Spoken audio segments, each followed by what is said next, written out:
Então vamos lá.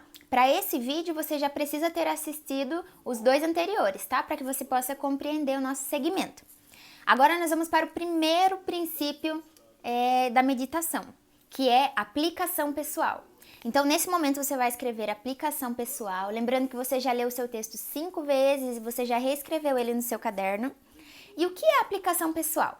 Você vai ter a motivação de aplicar aquele texto a você. Então você vai tirar uma mensagem para você.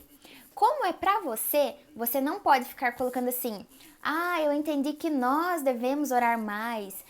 Eu entendi que eu devo orar com fé e os irmãos da igreja também. Não é um texto de pregação. É uma meditação, é para você. Então tudo vai ser eu, para mim, eu devo, é tudo para mim, nada para os outros, certo?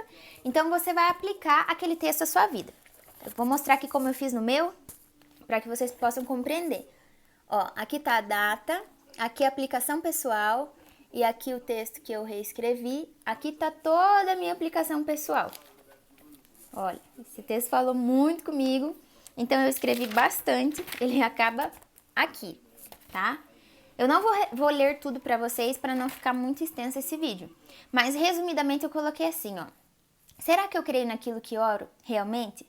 É possível orar sem crer que Deus agirá. Isso entra em orar por religiosidade ou por apenas um dever. Quando estou mal, decido conversar com meu marido ou amigas porque creio e acredito que de alguma forma podem me ajudar. Seja com um conselho, um abraço ou me fazendo enxergar a situação com outros olhos. Então, quando oro, também devo ter essa mesma convicção, que o Senhor vai me ajudar de alguma maneira, seja me consolando, me curando ou me fazendo ver as coisas conforme a perspectiva dele. E aí eu continuei escrevendo tudo que aquele texto estava trazendo ao meu pensamento. O quanto eu devo orar mais, o quanto eu devo ter mais convicção quando eu oro, o quantas vezes eu sou falha nisso. Então eu comecei a escrever, aplicando tudo para mim. Vocês viram que não tem nós, não tem irmãos, não tem vocês, é tudo eu, para mim, tá?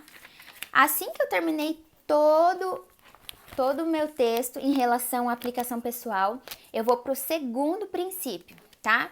E esse princípio é faceta do caráter de Deus. E o que é faceta do caráter de Deus? Talvez isso seja um pouco de novidade.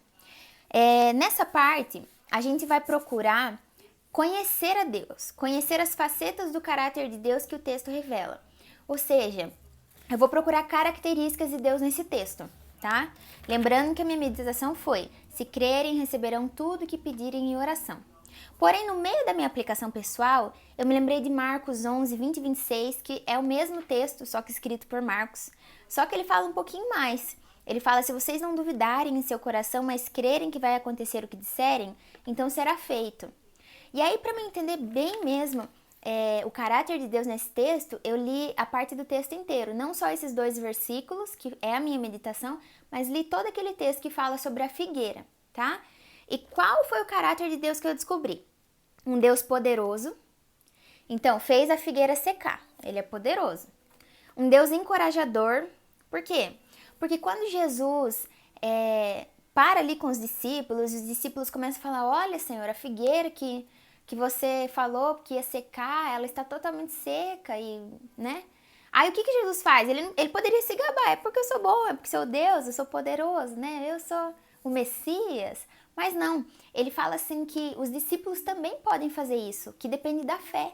E que se eles orarem com convicção, sem duvidar no coração deles, eles podem fazer coisas até maiores, como pedir que uma montanha saia de um lugar e vá para outro. Então Deus está encorajando os discípulos a fazerem o mesmo que ele fez. Então isso me mostra um Deus encorajador.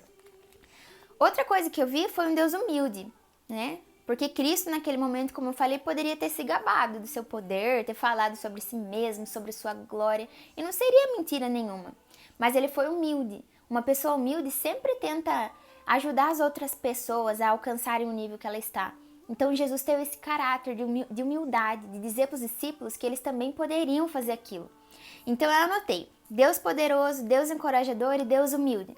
Mas o que tem a ver facetas do caráter de Deus na minha meditação?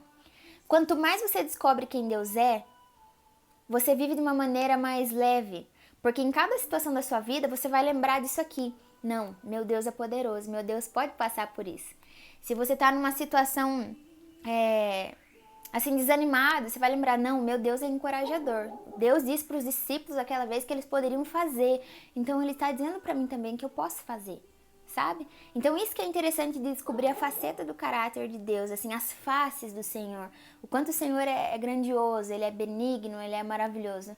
Porque senão você vai viver uma vida inteira como cristão, resumindo Deus a Deus é fiel, Deus é amor. Não que ele não seja isso, porque ele é. Mas ele é muito mais coisas que isso e você precisa descobrir. Vamos para o próximo vídeo? Deixe o seu like aqui e não se esqueça de se inscrever nesse canal.